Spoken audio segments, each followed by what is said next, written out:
All right, it is that time of the year. It is Premier League predictions. So I will be predicting this upcoming season, 2024-25 Premier League season. This is going to be a pretty tough season, I'd say, because there's a lot of kind of like wild cards in this league, and there's also not a lot of quality in this league, to be honest with you. When it comes to third to probably 10th, 11th, I honestly believe quality is pretty similar. It's just based on like a little bit of history, a little bit of, like this team's done it before, so they can get to the top, but there's a lot of quality in this league in terms of the mid table. So let's say from third to 11th, I think everyone is pretty good.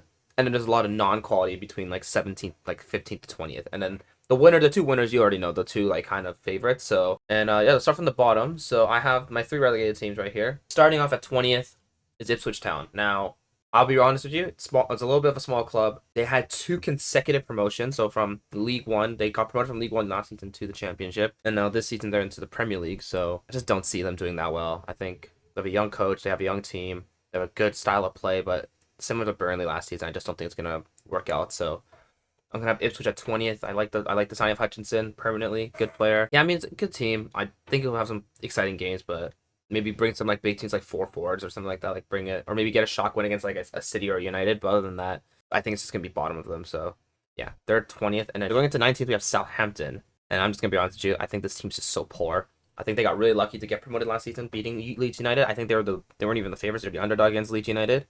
Leeds definitely deserve to win that game. Yeah, Adam Armstrong scored that game. I just don't think this team's good enough. Che Adams is gone now.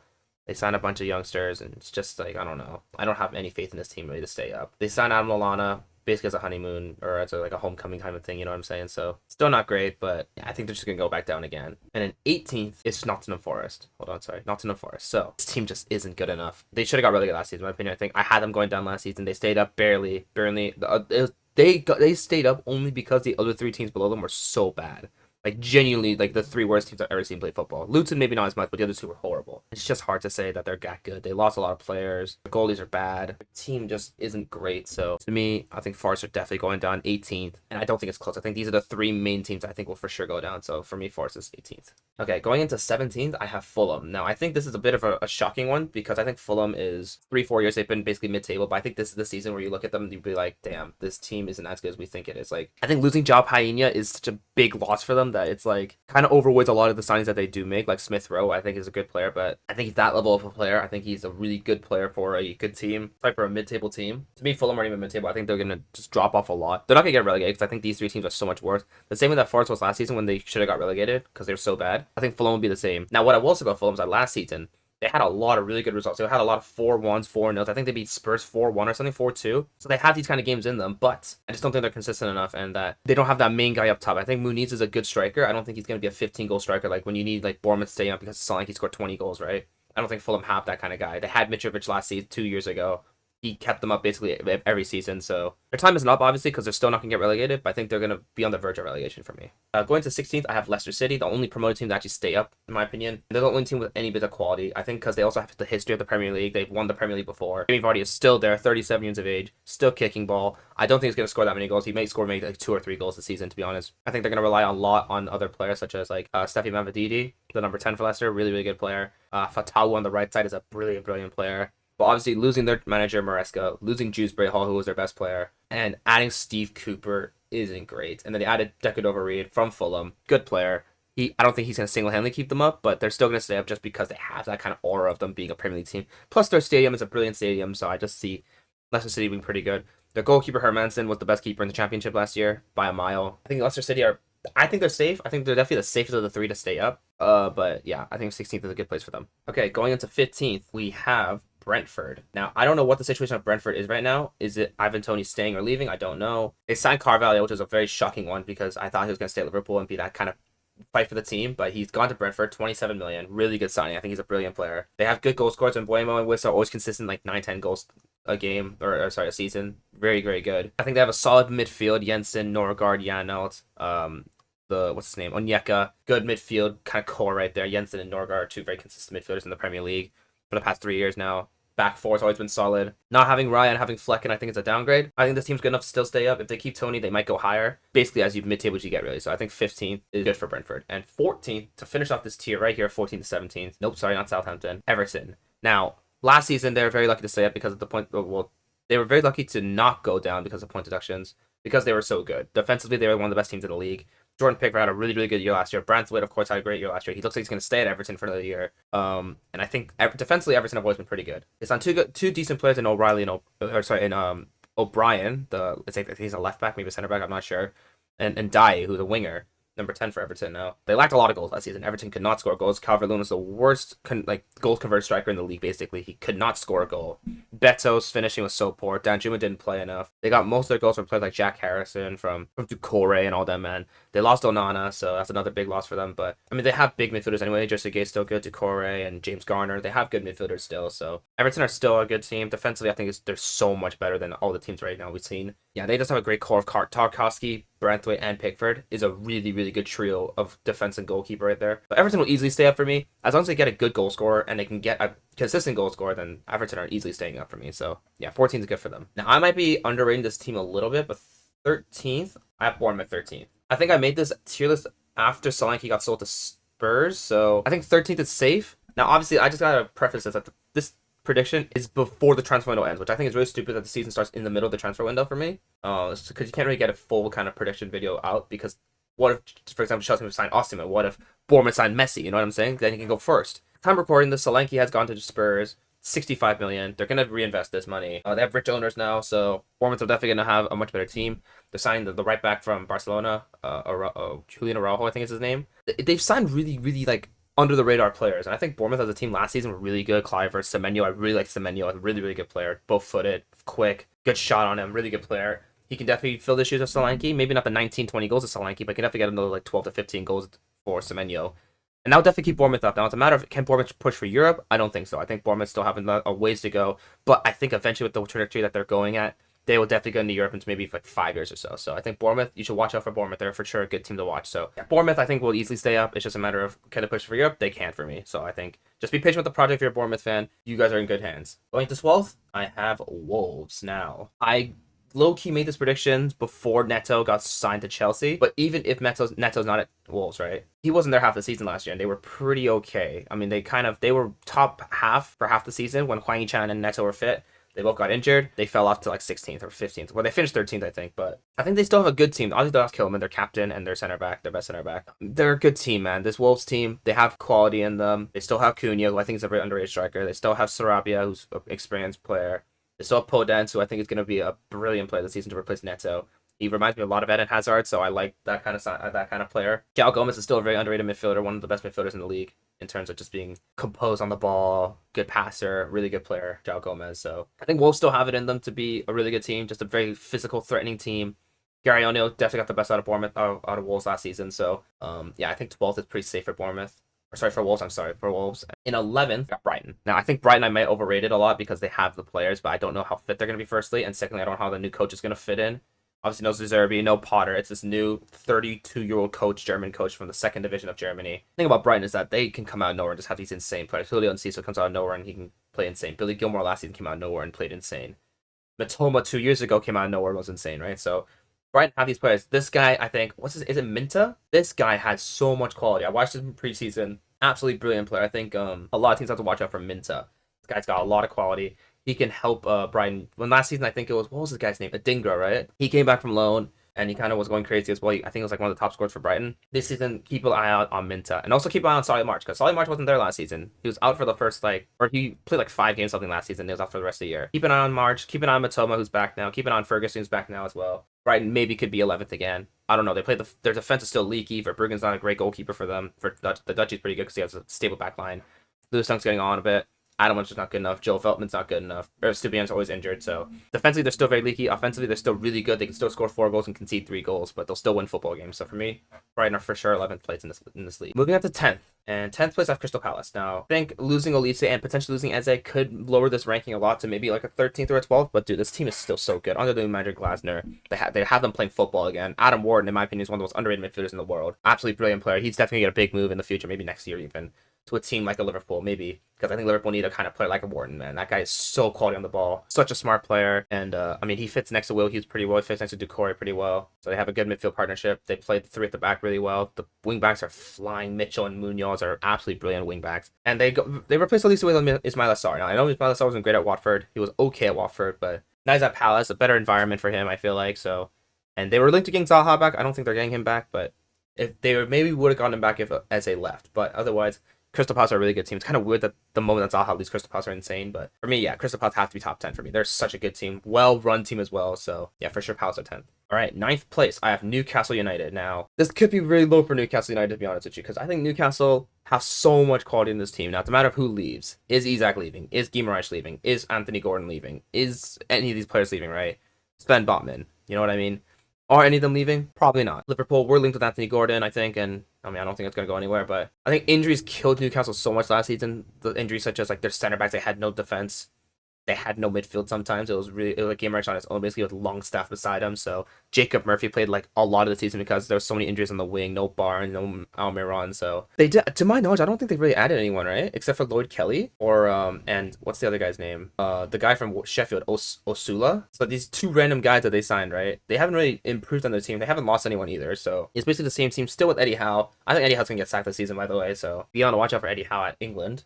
But Newcastle will be ninth. I think it's pretty safe for them. I know they were Champions League 2 years ago, but honestly, I just don't see them being higher than ninth. So ninth for Newcastle. And eighth, have our boys Chelsea. Now, this could completely change if Victor Osimhen or João Felix signs. Now, it looks like João Felix is going to sign. If Victor Osimhen signs for Chelsea at the end of the window, they can go to sixth or fifth. At the moment, they're eighth because we're still new to the way we play. Enzo Maresca still has to kind of adapt with the players around him. We're still signing players. Well, Pedro Neto hasn't even played a game for us yet. We haven't even seen a minute of Pedro Neto at Chelsea, so we don't know where he's gonna play yet. Cole Palmer was it's still technically an unknown identity because last season was so insane. Can he do the same this season? I'm not sure. Enzo, Caicedo, Lavia, who's gonna play? What's the system gonna look like with them three? Shrewsbury Hall as well. So a lot of kind of like unknown entities in this team. So I think eighth is safe. I think they can easily go as low as 12th.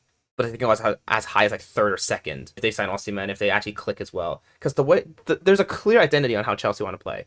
They want to overload the wide areas. They want to make space for Madueke if he stays, because it looks like he might not even stay. But for Madueke on the left, for Mudryk on the left, for Neto on the left, whoever it is, right? Want to make that space and overlap and keep on kind of making so much space for the wide players. So width is an important thing about the Chelsea system. The goalkeeper, obviously being a center back, allows for the wing backs to go up. So yeah, again, I think there's a clear identity for Chelsea. It's just a matter of can we show the quality, and if we don't, then it happens, right? So I think eighth is safe for Chelsea. Now, seventh place, I have Aston Villa. I think they're miles ahead of us. Aston Villa are miles ahead of us at the moment. They have a really good coach in Unai Emery. I think he's a top 3 coach in the league. They have a really, really, really good kind of structure behind them. They replaced Douglas Luiz. They sold him for 60 million or whatever it was, right? They bought Onana for a little bit under that. Brilliant signing. Onana is an absolute tank of a player, unbelievable player in my opinion. And then yeah, they bought in a lot of these young players, Philogene from Hull and Iling Jr. from Juve, the Argentinian guy from Juve as well. After they sold Douglas Luiz, so they still got players back. Plus, they replaced him with Onana. This team is really good. Ross Barkley to sign as well, free transfer, really good season at Luton. I don't know how he's going to play at Villa, but look, you need the depth in the Champions League, and I think they'll bring the depth with Ross Barkley in the team as well. So for me, they also still have the second best goalkeeper in the league in Emi Martinez. So Aston Villa are still a really good team. They're definitely above Chelsea. I think they're above the other 6 teams, though, in my opinion. So I think it's safe for 7th. They could go as high as 4th. They can go as low as 14th, though. So be aware of Aston Villa, because I think also Diego Carlos might be on the go. So center back position is looking a little shaky right now. They signed Maatsen as well. I don't know where he's going to play left back with Digne and Alex Moreno. So he might be a winger, potentially. We don't know. But yeah, Villa 7th is pretty safe. Let's go on to 6th, which is West Ham. So this category is now done. This tier is done. West Ham is 6th. I think this team is so good.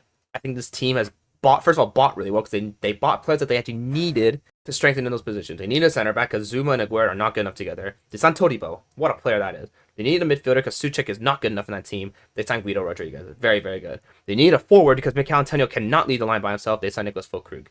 They still have players around that are really good. Paqueta, Kudus, Ward-Prowse, Emerson. All these incredible players, right? West Ham are looking so, so good right now. Correct. And they also signed Kilman, another center back. So they have a whole new partnership now of Kilman, Todibo, and Aguerd, which is 3 very, very good players. Zuma's going to Saudi or whatever, so that's very good for them. They signed a midfielder in Guido Rodriguez to compare with James Ward-Prowse, or to compare with Edson Alvarez. This team is easily top 6, if not, they can even make top 4. I genuinely think this is a really, really good team. If they had Declan Rice in this team, this could easily be a top 4 team, but they don't have Declan Rice, it's fine. They replaced Declan Rice very well. Nicholas Füllkrug is one of the best signings of the summer, easily. Got him on a bargain as well. I don't know how much it was, but it was a bargain.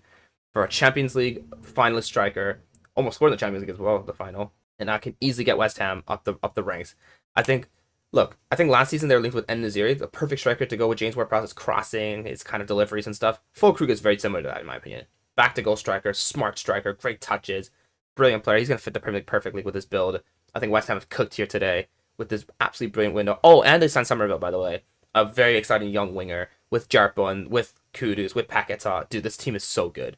If this team isn't in the top 6, at the top 7, it's a failure of a season because they have spent so much. They got the new coach in Lopetegui, more exciting football, not David Moyes anymore, right? This team is going to be so fun to watch. So West Ham for me, easily 6th place.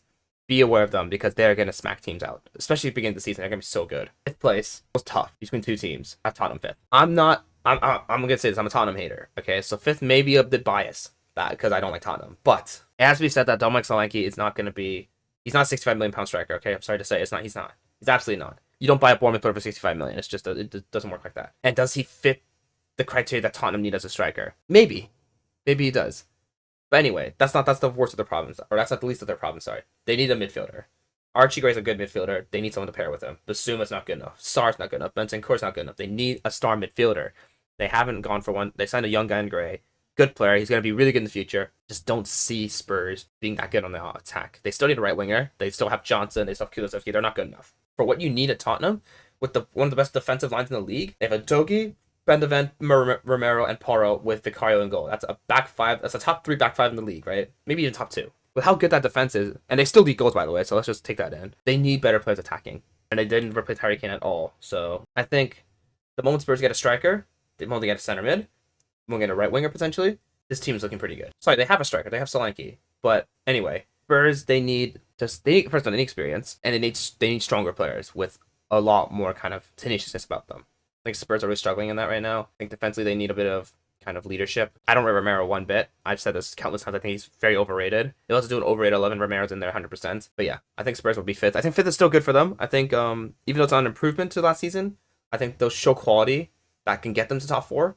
Last season, I didn't expect them to be 5th, by the way. I expected them to be like 8th, 9th when they lost Harry Kane. But if Son can have a good season like he did last year, if Madison can stay fit, if Van de Ven can stay fit, if Romero doesn't get red cards, then this team is really good. So for me, Spurs are 5th pretty easily as well. I have Liverpool 4th. Now, I know you see a club down there that you're saying, how are they there? And I'll explain why, okay? But Liverpool 4th, you can never count out this core of Liverpool players. They may have a new coach. They may have a lot of new players and whatever, right?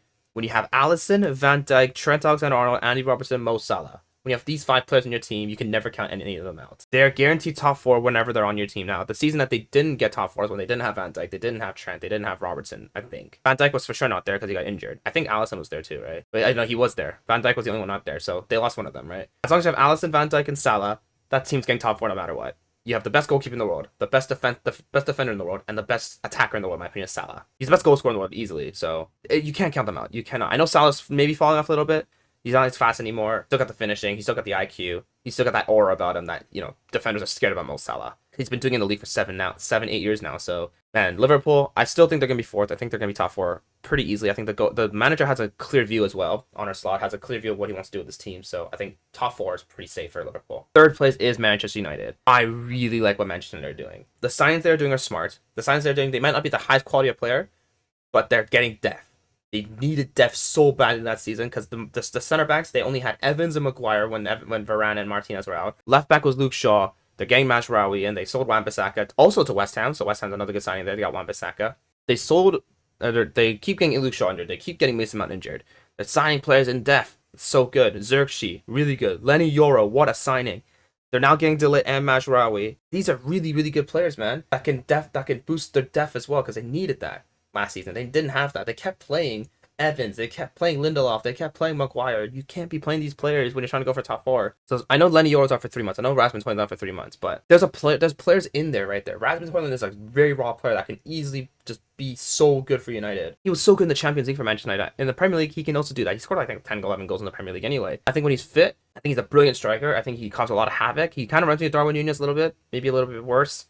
But actually a lot worse, but I think United have a lot of potential. If Rashford steps up, if Bruno steps up, I think Bruno's one of the most underrated players in the league. So if Bruno steps up, if Rashford steps up, and if Diallo steps up as well, because I think he's going to start on the right wing, and Garnacho as well, this United team is scary. And I saw in the Community Shield, Manchester United looked pretty good against Man City, so I have a lot of faith in this team to be a good team, but otherwise, yeah, 3rd I think is good for them, and I think they will be top four for sure. I think top four is a guarantee for United. I think if you don't get top four now, when you sign De Ligt, you sign Mazraoui, you sign Xerxes, you sign Yoro, you're still trying to sign Ugarte as well. Man, this team's gonna be good. I think this team can be super good. Now it's all about the winner. Who's number two and who's number one? I have a very kind of, I don't know how to put this, but Man City's number two. I have Arsenal top. I have Arsenal top. It's so tough between these two teams. I genuinely think they're so similar. They're so equal. Arsenal are like the baby brothers City that are now about to be king, and I think this is the time.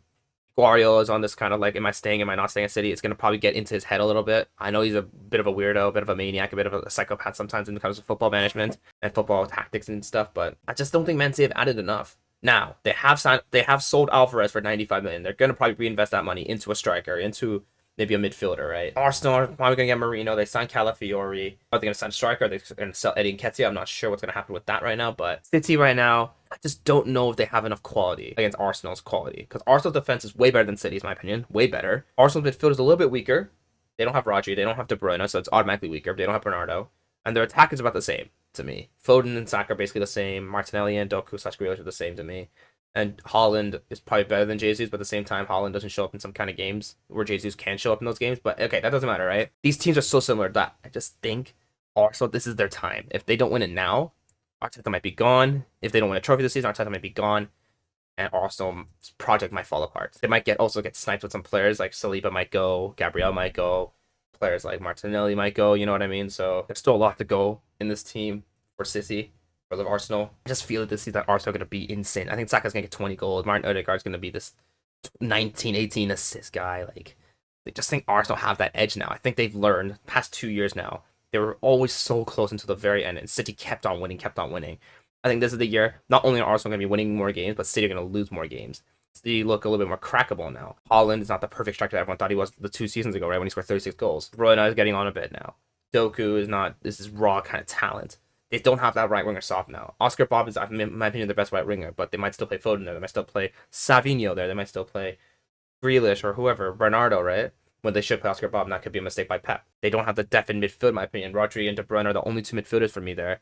Kovacic isn't good enough. Phillips isn't good enough. Mateus Nunes isn't good enough. So City have weaknesses. I don't think Ederson's the most convincing goalkeeper either. I know he's been there for 7, 8 years, and he's won Golden Glove like every year. It's not because of him, by the way, but I just think that City don't have that cutting edge this season that they did last season. But I did the season before. So I think Arsenal just about get it. I know I'm biased. I hate Arsenal so much. I just don't like them. I want City to win, but I think this is the season now that Arsenal will take that crown from City.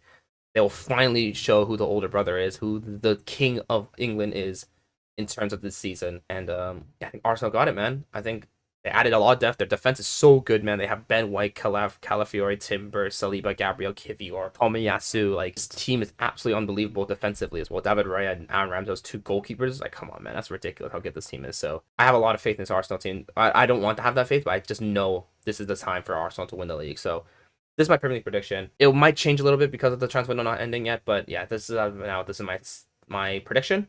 If you guys enjoyed the video, hope to post this by today. And yeah, I'll see you guys on another video.